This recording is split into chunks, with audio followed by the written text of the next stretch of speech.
नमस्कार दोस्तों, point two point YouTube channel पर आप सभी का स्वागत है। तो चलिए फिर समसामयिक की घटना चक्कर के चित्रात्मक प्रस्तुति जीएस दृष्टि की भारतीय इतिहास की नेक्स्ट वीडियो शुरू करते हैं। तो आज हम पढ़ेंगे गुप्तोत्तर काल, गुप्त वंश तथा गुप्तोत्तर काल आज हम पढ़ेंगे। चलिए शुरू करते हैं। गुप्त एवं गुप्तोत्तर युग, गुप्त एवं गुप्त उत्तर युग। चलिए शुरू करते हैं। गुप्त वंश परिचय, गुप्त वंश का परिचय देख लेते हैं। लगभग 275 से 550 ईस्वी तक शासन किया किसने? गुप्त वंश ने। और संस्थापक गुप्त वंश के कौन थे? महाराज श्रीगुप्त गुप्त वंश के संस्थापक थे। कब स्थापना की थी गुप्त वंश की? 275 ईस्वी पूर्व में गुप्त वंश की स्थापना की थी। किसने? श्रीगुप्त ने। प्रथम शक्तिशाली शासक कौन था गुप्त वंश का? चंद्रगुप्त प्रथम। प्रथम शक्तिशाली शासक गुप्त वंश का चंद्रगुप्त प्रथम। चलिए चंद्रगुप्त प्रथम के बारे में देखते हैं। 319 से 335 ईस्वी तक शासन। चंद्रगुप्त प्रथम ने 319 से 335 ईस्वी तक शासन किया और महाराजाधिराज की उपाधि धारण की। तो महाराजाधिराज की उपाधि धारण करने वाला गुप्त शासक कौन था? चंद्रगुप्त प्रथम। महाराजाधिराज की उपाधि धारण करने वाला गुप्त शासक कौन था? चंद्रगुप्त प्रथम। और गुप्त संवत का प्रवर्तक, गुप्त संवत किसने चलाया? चंद्रगुप्त प्रथम ने। महाराजाधिराज की उपाधि धारण की चंद्रगुप्त प्रथम। गुप्त संवत किसने चलाया? चंद्रगुप्त प्रथम ने। चलिए फिर देख लेते हैं समुद्रगुप्त। समुद्रगुप्त विंसेंट स्मिथ ने भारतीय नेपोलियन की उपाधि दी। तो भारतीय नेपोलियन किसे कहा जाता है? समुद्रगुप्त को कहा जाता है। भारतीय नेपोलियन किसे कहा जाता है? समुद्रगुप्त को। और यह उपाधि किसने दी? विंसेंट स्मिथ ने। विंसेंट स्मिथ ने दी समुद्रगुप्त को भारतीय नेपोलियन। प्रयाग प्रशस्ति, प्रयाग प्रशस्ति हरिसेन द्वारा प्रशंसात्मक वर्णन, हरिसेन द्वारा प्रशंसात्मक वर्णन और समुद्रगुप्त की विजयों का उल्लेख। तो प्रयाग प्रशस्ति लेख जो है, प्रयाग प्रशस्ति लेख, उसमें क्या है? किसका वर्णन किया गया है? हरिसेन द्वारा प्रशंसात्मक वर्णन किया गया है। जो हरिसेन था उसके द्वारा समुद्रगुप्त के बारे में प्रशंसा की गई है तथा समुद्रगुप्त की विजयों का उल्लेख किया गया है। किसमें? प्रयाग प्रशस्ति लेख में। प्रयाग प्रशस्ति लेख किससे संबंधित है? समुद्रगुप्त से। प्रयाग प्रशस्ति लेख समुद्रगुप्त से संबंधित है। चलिए उपाधि देख लेते हैं। समुद्रगुप्त की उपाधि क्या थी? प्रक्रमांक। समुद्रगुप्त ने कौन सी उपाधि धारण की थी? प्रक्रमांक की। प्रक्रमांक की उपाधि किसने धारण की थी? समुद्रगुप्त ने। समकालीन दक्षिण और संबंधित राज्य, भारत के नरेश और राज्य। तो धनंजय कुस्तलपुर, धनंजय कहाँ का था? कुस्तलपुर का। नीलराज अवमुक्त राज्य का, नीलराज अवमुक्त राज्य का। उग्रसेन पलक्का राज्य का, उग्रसेन पलक्का राज्य का। और विष्णुगोपा कांची राज्य का, विष्णुगोपा कांची राज्य का। ये समकालीन दक्षिण भारत के नरेश थे। किसके समकालीन थे ये? समुद्रगुप्त के। समुद्रगुप्त के समकालीन थे धनंजय, नीलराज, उग्रसेन, विष्णुगोपा। धनंजय कहा? कुस्तलपुर राज्य का। नीलराज अवमुक्त के, उग्रसेन पालक्का के, विष्णुगोपा कांची के। चलिए नेक्स्ट देखते हैं चंद्रगुप्त द्वितीय। अगला चंद्रगुप्त मौर्य, गुप्त वंश का शासक देखते हैं चंद्रगुप्त द्वितीय। गुप्त वंश का अगला शासक चंद्रगुप्त द्वितीय। चंद्रगुप्त द्वितीय के अन्य नाम देवगुप्त, देवराज, देवश्री। देवगुप्त, देवराज, देवश्री, देवगुप्त, देवराज, देवश्री चंद्रगुप्त द्वितीय के अन्य नाम हैं। उपाधियां देख लेते हैं चंद्रगुप्त द्वितीय की। विक्रमादित्य, शकारी, शक विजेता। विक्रमादित्य, शकारी और शक विजेता। ये उपाधियां कब ली थी? शकों को हराने के बाद। चंद्रगुप्त द्वितीय ने शकारी, शक विजेता उपाधियां कब धारण की? शकों को हराने के बाद। मेहरौली लेख। तो मेहरौली लेख में क्या है? विष्णुपद पर्वत पर विष्णु ध्वज की स्थापना। मेहरौली लेख में विष्णुपद पर्वत पर विष्णु ध्वज की स्थापना के बारे में है। और वर्तमान में कुतुब मीनार के समीप है। क्या? मेहरौली लेख। चलिए नेक्स्ट देखते हैं। चंद्र नामक राजा की उपाधियों का वर्णन है। चंद्र नामक राजा की उपाधियों का वर्णन किसमें है? मेहरौली लेख में चंद्र नामक राजा की उपाधियों का वर्णन है। और ये चंद्र से किसको संबोधित किया गया है? चंद्रगुप्त द्वितीय को। चंद्र से किसको संबोधित किया गया? चंद्रगुप्त द्वितीय को मैरोली लेख में। पश्चिम भारत के अंतिम शक राजा रुद्र सिंह तृतीय को परास्त किया था। जो पश्चिम भारत के अंतिम शक राजा थे रुद्र सिंह तृतीय, उसको परास्त किया था किसने? चंद्रगुप्त द्वितीय ने। शकों को हराने के उपलक्ष्य में चांदी के सिक्के चलाए। शकों को हराने के उपलक्ष्य में चांदी के सिक्के किसने चलाए थे? चंद्रगुप्त द्वितीय ने। पश्चिम भारत में शक सत्ता का उन्मूलन किया। पश्चिम भारत में शक सत्ता का उन्मूलन भी किसने किया? चंद्रगुप्त द्वितीय ने। समकालीन चीनी यात्री कौन था? चंद्रगुप्त द्वितीय के शासन काल में कौन चीनी यात्री आया था? फाहियान। चंद्रगुप्त द्वितीय के शासन काल में कौन यात्री आया? फाहियान। चलिए, चंद्रगुप्त द्वितीय के नवरत्न। चंद्रगुप्त द्वितीय के दरबार में नवरत्न थे, तो चलिए देखते हैं कौन कौन से थे। महाकवि कालिदास, चिकित्सक धन्वंतरी, खगोल विज्ञानी वरामिहिर, कोशकार अमर सिंह, वास्तुकार शंकु, ज्योतिषी शपणक और व्याकरणज्ञ वरुचि, जादूगर वेताल भट्ट, कूटनीतिज्ञ घट परकर। चलिए एक बार फिर देखते हैं। चंद्रगुप्त द्वितीय के नवरत्नों में कौन कौन शामिल थे? कालिदास जो कवि थे, चिकित्सक थे धन्वंतरी, खगोल वैज्ञानिक थे वरामिहिर, कोशकार थे अमर सिंह, वास्तुकार थे शंकु, ज्योतिषी थे शपणक और व्याकरण के ज्ञाता थे वरुचि। व्याकरण के ज्ञाता कौन थे? वरुचि। जादूगर कौन था? वेताल भट्ट और कूटनीतिज्ञ थे घट परकर। चलिए नेक्स्ट देखते हैं। कुमारगुप्त प्रथम उपाधि महेंद्रादित्य की उपाधि किसने धारण की? कुमारगुप्त प्रथम ने। चंद्रगुप्त द्वितीय की पत्नी ध्रुव देवी से उत्पन्न हुआ, तो कुमारगुप्त किसका पुत्र था? चंद्रगुप्त द्वितीय का। और चंद्रगुप्त द्वितीय की पत्नी ध्रुव देवी, कुमारगुप्त प्रथम की माता ध्रुव देवी। सर्वाधिक प्राप्त गुप्तकालीन अभिलेख इसी के समय के हैं, तो सबसे ज्यादा गुप्तकालीन अभिलेख किसके समय के हैं? कुमारगुप्त प्रथम के समय के। सबसे ज्यादा गुप्तकालीन अभिलेख हैं कुमारगुप्त प्रथम के समय के। ताम्रपत्र धनदय, दामोदरपुर और बैग्राम से प्राप्त हुए हैं। तो कुमारगुप्त प्रथम के समय के ताम्रपत्र कहां से प्राप्त हुए हैं?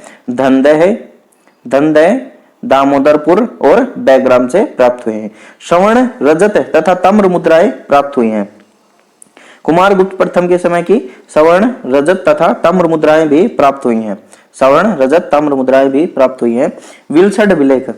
विल्सड अभिलेख गुप्तों की वंशावली कुमारगुप्त प्रथम तक। तो विल्सड अभिलेख में क्या है, क्या लिखित है? विल्सड अभिलेख में गुप्त वंश की वंशावली दे रखी है कुमारगुप्त प्रथम तक। गुप्त वंश की वंशावली है विल्सड अभिलेख में। चलिए फिर देखते हैं सकंदगुप्त उपाधि क्रमादित्य की। तो क्रमादित्य की उपाधि किसने धारण की? सकंदगुप्त ने। क्रमादित्य की उपाधि किसने धारण की? सकंदगुप्त ने। स्वर्ण सिक्के मिले हैं और उसके मुख भाग पर धनुष बाण लिए हुए राजा की आकृति और पृष्ठ भाग पर पद्मासन में विराजमान लक्ष्मी और श्री स्कंदगुप्त उत्कीर्ण है इन सिक्कों पर। किसने चलाए? सकंदगुप्त ने। तो उनमें स्वर्ण सिक्के सकंदगुप्त ने चलाए, उनमें क्या था? मुख भाग पर तो धनुष बाण लिए हुए राजा की आकृति, पृष्ठ भाग पर पद्मासन में विराजमान लक्ष्मी और श्री स्कंदगुप्त उत्कीर्ण किया हुआ है। हूणों का पहला आक्रमण स्कंदगुप्त विजयी हुआ। हूणों के पहले आक्रमण में स्कंदगुप्त विजयी हुआ। हूणों का पहला आक्रमण किसके समय में हुआ था? स्कंदगुप्त के समय में हुआ था। और इसमें विजयी कौन हुआ? स्कंदगुप्त। ये याद रखिएगा, बहुत बार पूछा गया है। हूणों का पहला आक्रमण किसके समय में हुआ था? स्कंदगुप्त के समय में हुआ था और इसमें विजय भी स्कंदगुप्त हुआ। कुछ सिक्कों के ऊपर गरुड़ ध्वज तथा क्रमादित्य अंकित है। कुछ सिक्कों पर गरुड़ ध्वज तथा क्रमादित्य भी अंकित है। चलिए नेक्स्ट देखते हैं तोरमान भारत पर दूसरे हूण आक्रमण का नेता कौन था? तोरमाण था। ऐरण अभिलेख में वाराह प्रतिमा पर खुदा हुआ लेख है और धन्य विष्णु तोरमाण का शामन था। ऐरण अभिलेख वाराह प्रतिमा पर खुदा हुआ लेख है। कौन सा? ऐरण अभिलेख जो है वो वाराह प्रतिमा पर खुदा हुआ लेख है। और धन्य विष्णु के बारे में मिलता है। धन्य विष्णु कौन था? तोरमाण का सामंत था। धन्य विष्णु के बारे में कहा मिलता है? ऐरण अभिलेख में। धन्य विष्णु कौन था? तोरमाण का सामंत। और तोरमाण कौन था? भारत पर दूसरे हूण आक्रमण का नेता था तोरमाण। मिहिर कुल तोरमाण का पुत्र एवं उत्तराधिकारी। मिहिर कुल कौन? तोरमाण का पुत्र एवं उत्तराधिकारी था मिहिर कुल। चलिए नेक्स्ट देखते हैं, अर्थव्यवस्था देखते हैं गुप्त वंश की। ताम्रलिप्ति बंगाल का एक प्रमुख बंदरगाह। उत्तर भारतीय व्यापार का संचालन दक्षिण पूर्व एशिया, चीन, लंका, जावा, सुमात्रा से व्यापार। उत्तर भारतीय व्यापार का संचालन होता था यहां से, और बंगाल का एक प्रमुख बंदरगाह, और दक्षिण पूर्व एशिया, चीन, लंका, जावा, सुमात्रा से व्यापार होता था। दक्षिण पूर्व एशिया, चीन, लंका, जावा, सुमात्रा से व्यापार होता था इसी बंदरगाह से। भड़ोच देखते हैं, पश्चिम भारत का प्रमुख बंदरगाह। भड़ोच पश्चिम भारत का एक प्रमुख बंदरगाह। पश्चिमी देशों के साथ समुद्री व्यापार कहां से होता था? भड़ोच से। भड़ोच क्या? पश्चिम भारत का एक प्रमुख बंदरगाह। भड़ोच कहां है? गुजरात में। फिर देखते हैं श्रेणियां। विशेष महत्व के संगठन थे। व्यापारियों द्वारा व्यापार के समुचित संचालन हेतु स्थापित किए गए थे। क्या? श्रेणियां। अपने सदस्यों पर न्यायिक अधिकार होता था। सदस्यों के वेतन, काम करने के नियमों, मानकों एवं कीमतों का निर्धारण करती थी। सदस्यों के वेतन, काम करने के नियमों, मानकों एवं कीमतों का निर्धारण स्वयं करते थे। और प्रत्येक श्रेणी का अपना प्रमुख होता था। अपने नियम स्वनिर्मित होते थे। प्रत्येक श्रेणियों के अपने नियम स्वयं के द्वारा बनाए गए होते थे। चलिए, श्रवण मुद्रा को दिनार कहते थे। श्रवण मुद्राओं को दिनार कहते थे। सिद्धांत शिरोमणि और लीलावती पुस्तकें किसके द्वारा लिखी गई? भास्कराचार्य के द्वारा। सिद्धांत शिरोमणि और लीलावती किसके द्वारा लिखी गई? भास्कराचार्य के द्वारा लिखी गई। आयुर्वेद शास्त्र किसके द्वारा लिखा गया? धन्वंतरी के द्वारा। आयुर्वेद शास्त्र धन्वंतरी के द्वारा लिखा गया। चांदी के सिक्के को रूपक कहा जाता था। चलिए, ऐरण देख लेते हैं। ऐरण अभिलेख सती प्रथा का प्रथम अभिलेख साक्ष्य। सती प्रथा का सबसे पहला साक्ष्य कहां पर मिलता है? ऐरण अभिलेख में मिलता है। सती प्रथा का प्रथम साक्ष्य कहां मिलता है? ऐरण अभिलेख में मिलता है। 510 ईस्वी का अभिलेख है ये। 510 ईस्वी का अभिलेख है। कौन सा? ऐरण अभिलेख। सेनापति गोपराज की स्त्री के सती होने का उल्लेख है। तो ऐरण अभिलेख में क्या है? सेनापति गोपराज की स्त्री के सती होने का उल्लेख है। ये बहुत ज्यादा इंपॉर्टेंट क्वेश्चन है ये। सती प्रथा का प्रथम उल्लेख कहां मिलता है? सती प्रथा का प्रथम उल्लेख कहां मिलता है? ऐरण अभिलेख में मिलता। चलिए नेक्स्ट देखते हैं, उद्रंग से क्या अर्थ था? भूमि कर और भाग कर था उद्रंग। और 1/6 भू राजस्व की दर उपज का। तो उपज का 1/6 हिस्सा भू राजस्व की दर थी या राजा को जाता था।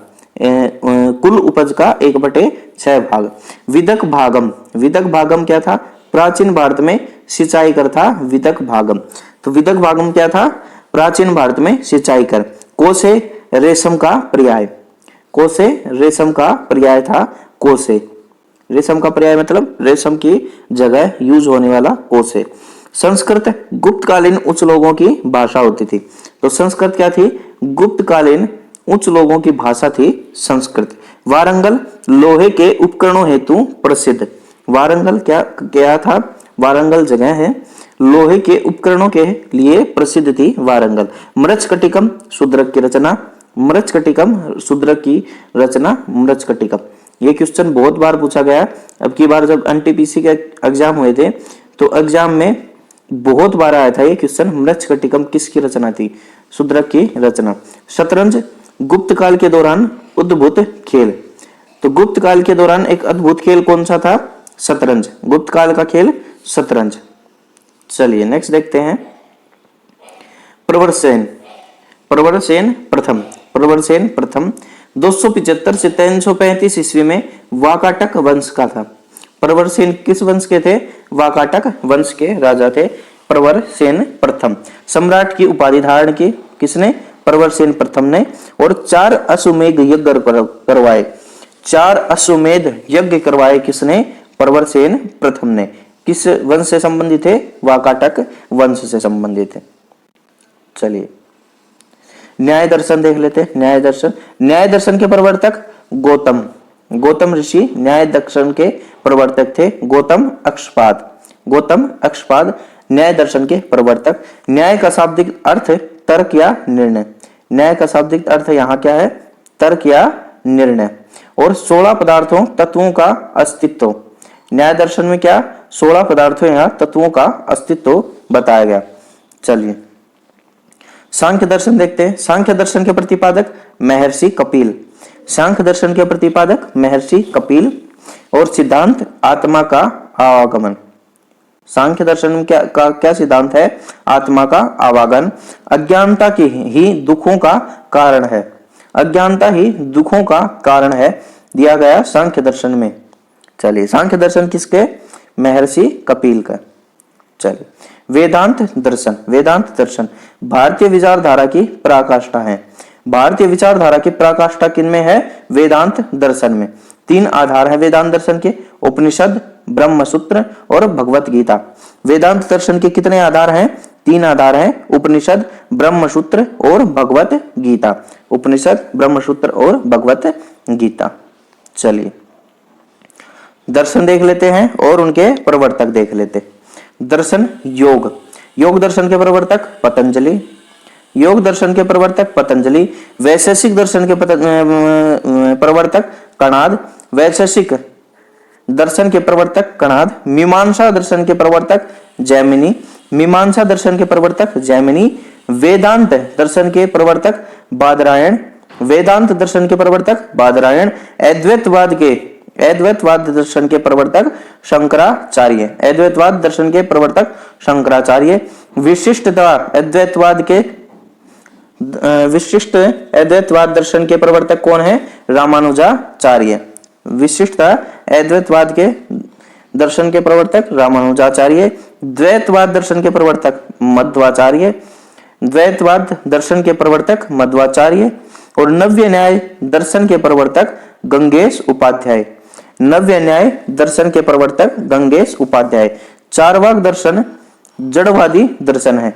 चारवाक दर्शन जड़वादी दर्शन है। नोट दे रखा है, चारवाक दर्शन क्या है? जड़वादी दर्शन है।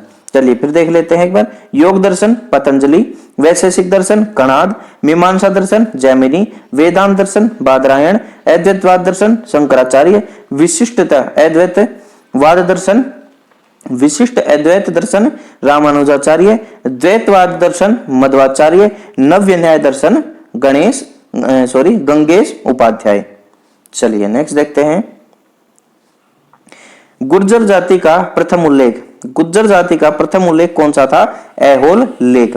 गुर्जर जाति का प्रथम उल्लेख किसमें मिलता है? ऐहोल लेख में मिलता है गुर्जर जाति का प्रथम उल्लेख। गुर्जर प्रतिहार वंश का संस्थापक नागभट्ट प्रथम। गुर्जर प्रतिहार वंश का संस्थापक नागभट्ट प्रथम। और राष्ट्रकूट वंश का संस्थापक दंतीदुर्ग। राष्ट्रकूट वंश का संस्थापक दंतीदुर्ग। हर्ष ने अपनी राजधानी स्थानांतरित की थी। कहां स्थानांतरित की थी हर्ष ने अपनी राजधानी? थानेश्वर से कन्नौज। हर्ष ने अपनी राजधानी स्थानांतरित की थानेश्वर से कन्नौज। मोखरी शासकों की राजधानी थी कन्नौज। तो कन्नौज किसकी राजधानी थी? मोखरी शासकों की राजधानी थी कन्नौज। और हर्ष ने अपनी राजधानी थानेश्वर से कन्नौज स्थानांतरित की। चलिए नेक्स्ट देखते हैं। ऐहोल प्रशस्ति लेख। ऐहोल प्रशस्ति लेख। पुलकेशिन सेकंड एवं हर्ष के मध्य युद्ध का वर्णन मिलता है ऐहोल प्रशस्ति लेख में। ऐहोल प्रशस्ति लेख में किसका वर्णन मिलता है? पुलकेशिन द्वितीय एवं हर्ष के मध्य युद्ध का वर्णन मिलता है ऐहोल प्रशस्ति में। यह युद्ध नर्मदा नदी के तट पर लड़ा गया था। यह युद्ध नर्मदा नदी के तट पर लड़ा गया था और हर्ष इसमें पराजित हुए। हर्ष पराजित हुए किसमें? नर्मदा नदी के युद्ध पर जो युद्ध लड़ा, तट पर जो युद्ध लड़ा गया उसमें हर्ष पराजित हुए। किस किस के मध्य हुआ? पुलकेशिन द्वितीय एवं हर्ष के मध्य। हर्ष की यह पहली हार थी। पुलकेशिन द्वितीय ने हर्ष को हराया नर्मदा नदी के तट पर और इस चीज का उल्लेख किसमें मिलता है? ऐहोल प्रशस्ति अभिलेख में। चलिए, हेनसांग। हर्ष के समय की सर्वप्रमुख घटना हेनसांग का भारत आगमन। हर्ष के समय की सर्वप्रमुख घटना कौन सी है? हेनसांग का भारत में आगमन। तांग शासकों की राजधानी चंगन से भारतवर्ष के लिए प्रस्थान। तांग शासकों की राजधानी चंगन से भारतवर्ष के लिए प्रस्थान किया किसने? हेनसांग ने। हेनसांग कहां से आया था? तांग शासकों की राजधानी चंगन से आया था। प्रसिद्ध ग्रंथ कौन सा है? शिव की। प्रसिद्ध ग्रंथ शिव की है हेनसांग का और भीनमाल की यात्रा। शिव की और भीनमाल की यात्रा। यात्रियों का राजकुमार किसे कहा गया है? हेनसांग को। यात्रियों का राजकुमार किसे कहा गया? हेनसांग को।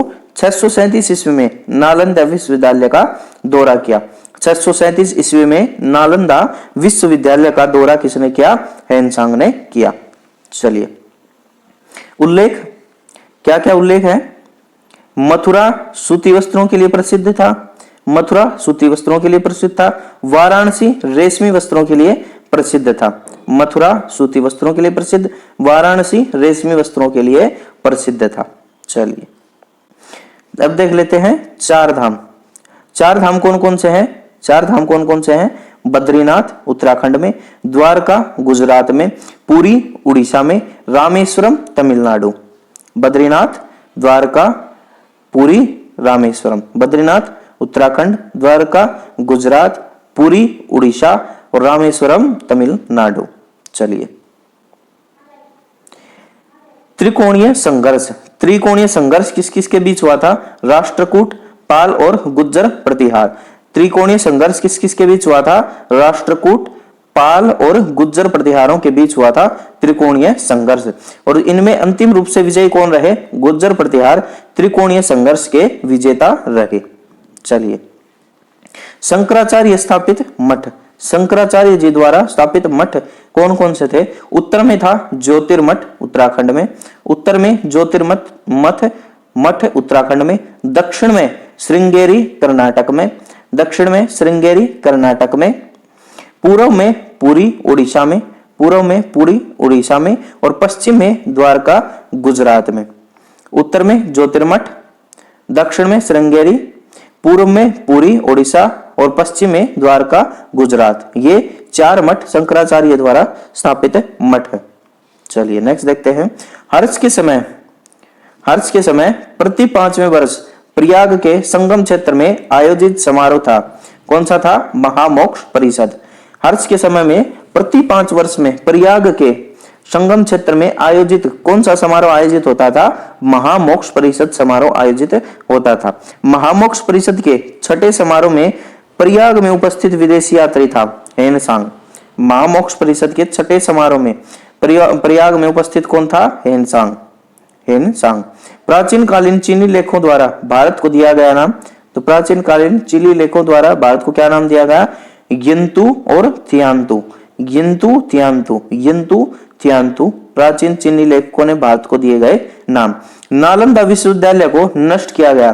तो नालंदा विश्वविद्यालय को नष्ट किसने किया था? बख्तियार खिलजी के नेतृत्व में। बख्तियार खिलजी ने नालंदा विश्वविद्यालय को नष्ट करवाया। बख्तियार खिलजी ने नालंदा विश्वविद्यालय को नष्ट करवाया और कहते हैं कि यहाँ पर इतनी ज्यादा पुस्तकें थी हमारे धर्म से संबंधित, बौद्ध धर्म से संबंधित या सभी धर्मों से संबंधित, यहाँ पर इतनी ज्यादा पुस्तकें थी कि यहाँ पर 6 महीने तक आग जलती रही थी। 6 महीने तक नालंदा विश्वविद्यालय जलता रहा था। चलिए, प्राचीन स्थापत्य कला। प्राचीन स्थापत्य कला। खजुराहो के मंदिर, खजुराहो के मंदिर मध्य प्रदेश के छतरपुर जिले में स्थित चंदेल राजाओं द्वारा निर्मित मंदिर। तो खजुराहो के मंदिर किसने निर्मित करवाए? मध्य प्रदेश के छतरपुर जिले के चंदेल राजाओं द्वारा निर्मित हैं ये खजुराहो के मंदिर। और ये इनका निर्माण कब हुआ? 950 से 1050 ईस्वी के मध्य। खजुराहो मंदिर कहाँ है? मध्य प्रदेश के छतरपुर जिले में। निर्माण किसने करवाया? चंदेल राजाओं ने। इनमें है कंदरिया महादेव मंदिर, सबसे प्रसिद्ध है कंदरिया महादेव मंदिर, सर्वोत्तम मंदिर है उस समय के खजुराहो में निर्मित मंदिरों में। उस समय के खजुराहो में निर्मित मंदिरों में सर्वोत्तम मंदिर कौन सा है? कंदरिया महादेव का मंदिर। 85 मंदिरों के निर्माण का उल्लेख वैष्णव, शाक्त, शैव एवं जैन धर्म से संबंधित। 85 मंदिरों के निर्माण का उल्लेख है यहाँ वैष्णव, शाक्त, शैव एवं जैन धर्म से संबंधित। ये 85 मंदिर वैष्णव, शाक्त, शैव एवं जैन धर्म से संबंधित है।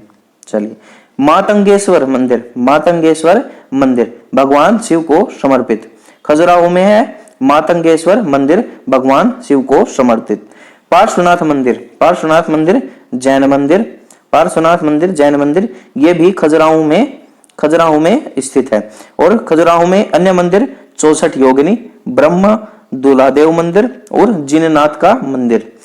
64 योगिनी, ब्रह्मा दूलादेव मंदिर और जिननाथ का मंदिर खजुराहो में अन्य मंदिर है।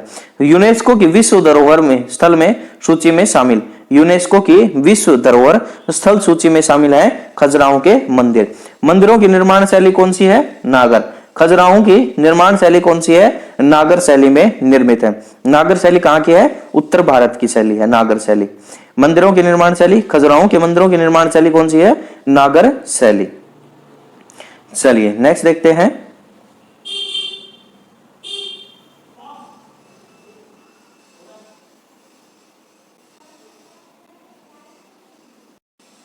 अब देख लेते हैं एलिफेंटा। एलिफेंटा, एलिफेंटा क्या है? गुफा मंदिर है। एलिफेंटा के गुफा मंदिर हैं और ये राष्ट्रकूटों द्वारा निर्माण किया गया है इन मंदिरों का। एलिफेंटा के गुफा मंदिरों का निर्माण किनके द्वारा किया गया है?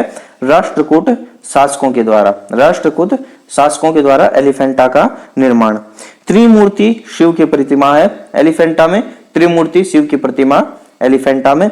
और कुल 7 गुफाएं हैं एलिफेंटा में। 5 गुफा हिंदू धर्म से संबंधित और 2 गुफा बौद्ध धर्म से संबंधित। एलिफेंटा में कुल कितनी गुफाएं हैं? 7 गुफाएं हैं। 5 गुफा हिंदू धर्म से संबंधित और 2 गुफा बौद्ध धर्म से संबंधित एलिफेंटा में। चलिए नेक्स्ट देखते हैं एलोरा की गुफा। एलोरा ये औरंगाबाद जिला महाराष्ट्र में है। औरंगाबाद जिला महाराष्ट्र में एलोरा की गुफाएं। और ये भी शैलकृत गुफा मंदिर है। एलोरा की भी शैलकृत गुफा मंदिर है। और कैलाश मंदिर शैलकृत स्थापत्य में है, द्रविड़ शैली में है। कृष्ण प्रथम राष्ट्रकूट निर्माता है। कैलाश मंदिर का निर्माण किसने करवाया? राष्ट्रकूट शासक कृष्ण प्रथम ने। राष्ट्रकूट शासक कृष्ण प्रथम ने बनवाया कैलाश मंदिर। और ये शैलकृत स्थापत्य कला में बना हुआ है कैलाश मंदिर। और इसकी शैली कौन सी है? कैलाश मंदिर की द्रविड़ शैली है कैलाश मंदिर की। चलिए, एलोरा में कुल 34 शैलकृत गुफाएं हैं। एलोरा में कुल 34 शैलकृत गुफाएं हैं। 1 से 12 बौद्ध धर्म से संबंधित। 1 से 12 बौद्ध धर्म से संबंधित, 13 से 29 हिंदू धर्म से संबंधित और 30 से 34 जैन धर्म से संबंधित। ये क्वेश्चन पूछे गए हैं कि कितने से कितने नंबर तक कौन से धर्म से संबंधित गुफाएं हैं, तो ये ध्यान से देख लें। 1 से 12 बौद्ध धर्म से संबंधित, 13 से 29 हिंदू धर्म से संबंधित और 30 से 34 जैन धर्म से संबंधित। सबसे ज्यादा किस धर्म से संबंधित गुफाएं हैं? हिंदू धर्म से संबंधित है। चलिए, सूर्यदेव का मंदिर।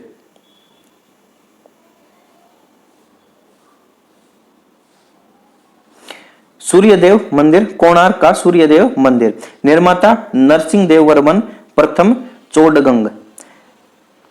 सूर्यदेव मंदिर का निर्माण, कोणार्क के सूर्यदेव मंदिर का निर्माण किसने कराया? नरसिंह देव वर्मन ने करवाया। नरसिंह देव वर्मन प्रथम चोडगंग। निर्माण काल, निर्माण कब हुआ कोणार्क सूर्य मंदिर का? 13वीं शताब्दी ईस्वी में। निर्माण 13वीं शताब्दी ईस्वी में हुआ। और 7 अश्वों की स्वतंत्र मूर्तियां हैं। क्या है? कोणार्क सूर्य मंदिर में 7 घोड़ों की स्वतंत्र मूर्तियां हैं सूर्यदेव कोणार्क मंदिर में। चलिए, मंदिर का आधार विशाल चबूतरा है और चारों ओर पत्थर से तरासे हुए पहिए हैं। विशाल चबूतरे के चारों ओर पत्थर से तरासे हुए पहिए हैं। चलिए, लिंगराज मंदिर उड़ीसा के भुवनेश्वर में स्थित है। लिंगराज मंदिर नागर शैली में निर्मित है। लिंगराज मंदिर नागर शैली में निर्मित है, उड़ीसा के भुवनेश्वर में है। आर्य नागर शैली का सर्वोत्तम मंदिर है। आर्य नागर शैली का सर्वोत्तम मंदिर का उदाहरण कौन सा है? लिंगराज मंदिर। और सबसे आकर्षक भाग, लिंगराज मंदिर का सबसे आकर्षक भाग कौन सा है? उसका शिखर। चलिए, अब देखते हैं अंकोर वाट मंदिर। अंकोर वाट मंदिर यशोधरपुर अंगकोर में है, कंपुचिया कंबोडिया में। कंपुचिया पहले ये नाम था कंबोडिया का, कंपुचिया, और कंपुचिया के यशोधरपुर अंगकोर में स्थित है अंकोर वाट मंदिर। सूर्यवर्मन सेकंड द्वारा 12वीं सदी में निर्मित करवाया गया था। सूर्यवर्मन सेकंड द्वारा 12वीं सदी में निर्मित करवाया गया था अंकोर वाट मंदिर। और किसको समर्पित है? विष्णु भगवान को समर्पित है अंकोर वाट का मंदिर। द्रविड़ शैली में निर्मित है। अंकोर वाट मंदिर किसमें है? द्रविड़ शैली में निर्मित है। और विश्व का सबसे बड़ा हिंदू मंदिर समूह है। विश्व का सबसे बड़ा हिंदू मंदिर समूह कौन सा है? अंकोर वाट मंदिर। विश्व का सबसे बड़ा हिंदू मंदिर समूह कौन सा है? अंकोर वाट मंदिर। चलिए, मंदिर निर्माण शैली नागर समस्त उत्तरी भारत में प्रचलित। उत्तरी भारत की मंदिर निर्माण शैली को क्या कहते हैं? नागर शैली। उदाहरण उड़ीसा के मंदिर नागर शैली में निर्मित है। द्रविड़ दक्षिण भारत में प्रचलित शैली कौन सी है? द्रविड़ शैली। दक्षिण भारत में प्रचलित शैली कौन सी है? द्रविड़ शैली है। और ये कहां पर है? कृष्णा नदी कुमारी अंतरीप के मध्य, कृष्णा नदी से नीचे की तरफ दक्षिण में कुमारी अंतरीप तक द्रविड़ शैली प्रयोग की जाती है। उदाहरण एलोरा का कैलाश मंदिर। द्रविड़ शैली के उदाहरण कौन से हैं? एलोरा का कैलाश मंदिर। फिर देखते हैं बेसर नागर एवं द्रविड़ शैलियों का मिश्रण। नागर एवं द्रविड़ शैलियों के मिश्रण को क्या कहते हैं? बेसर शैली कहते हैं। बेसर शैली का दूसरा नाम चालुक्य शैली। बेसर शैली का दूसरा नाम क्या है? चालुक्य शैली है। बेसर शैली का दूसरा नाम चालुक्य शैली। तो ये याद रखिएगा, ये दूसरे नाम, इसका दूसरा नाम क्या है, इसका दूसरा नाम क्या है, ये क्वेश्चन बहुत बार पूछे जाते हैं, बहुत बार पूछते हैं। बेसर शैली का दूसरा नाम चालुक्य शैली। चलिए, सोनागिरी स्थित कहाँ है? दतिया मध्य प्रदेश के निकट स्थित है सोनागिरी। विशेषता जैन धर्म का पवित्र स्थान है। जैन धर्म का पवित्र स्थान क्या है? सोनागिरी। महत्वपूर्ण तथ्य चारों ओर सफेद जैन मंदिर हैं। जो सोनागिरी मंदिर का महत्वपूर्ण तथ्य क्या है? यह चारों ओर से सफेद जैन मंदिरों से घिरा हुआ है। वर्तमान संदर्भ 77 जैन मंदिर पहाड़ी पर हैं। 77 जैन मंदिर पहाड़ी पर हैं। 26 जैन मंदिर गांव में है। और कुल जैन मंदिरों की संख्या यहाँ कितनी है? 103। चलिए, अन्य तथ्य 57वां मंदिर है। मुख्य मंदिर पहाड़ी पर स्थित है और भगवान चंद्र प्रभु से संबंधित है। भगवान चंद्र प्रभु से संबंधित है। कौन सा? सोनागिरी का मंदिर 57वां मंदिर है। सोनागिरी का मंदिर मुख्य मंदिर है, पहाड़ी पर स्थित है और भगवान चंद्र प्रभु से संबंधित है। चलिए नेक्स्ट देखते हैं।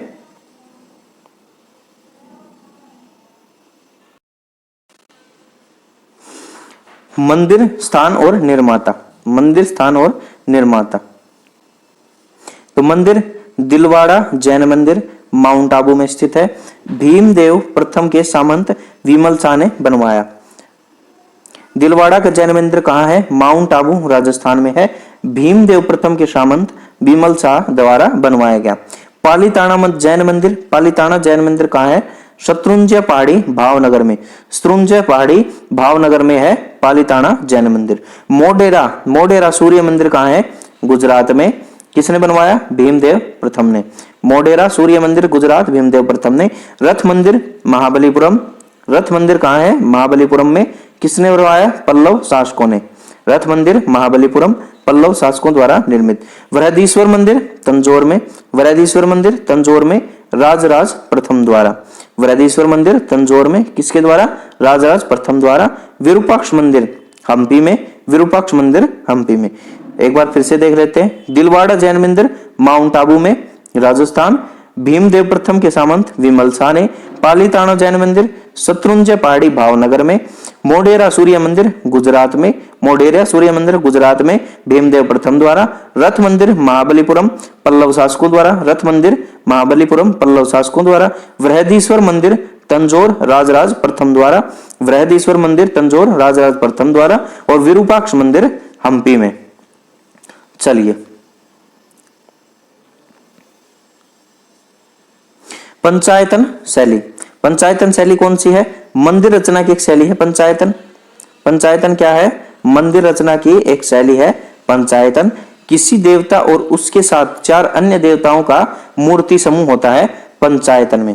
बीच में मुख्य मंदिर होगा, बीच में मुख्य मंदिर होगा और उसके चारों तरफ 4 मंदिर होंगे अन्य देवताओं के।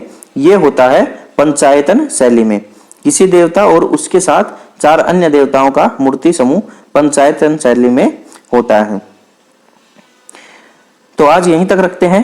कल पढ़ेंगे हम दक्षिण भारत, चोल, चालुक्य, पल्लव एवं संगम युग। तो दोस्तों, अगर आपको वीडियो पसंद आती है तो वीडियो को शेयर करें, लाइक करें और चैनल को सब्सक्राइब करें। और अगर आपको कोई सुझाव देने हैं, अगर वीडियो में आपको कोई सुधार चाहिए है, कंटेंट में कोई सुधार चाहिए, तो कमेंट बॉक्स में जरूर बताएं। तो कल मिलेंगे नेक्स्ट वीडियो में। तब तक के लिए स्वस्थ रहिए, मस्त रहिए और पढ़ते रहिए। धन्यवाद।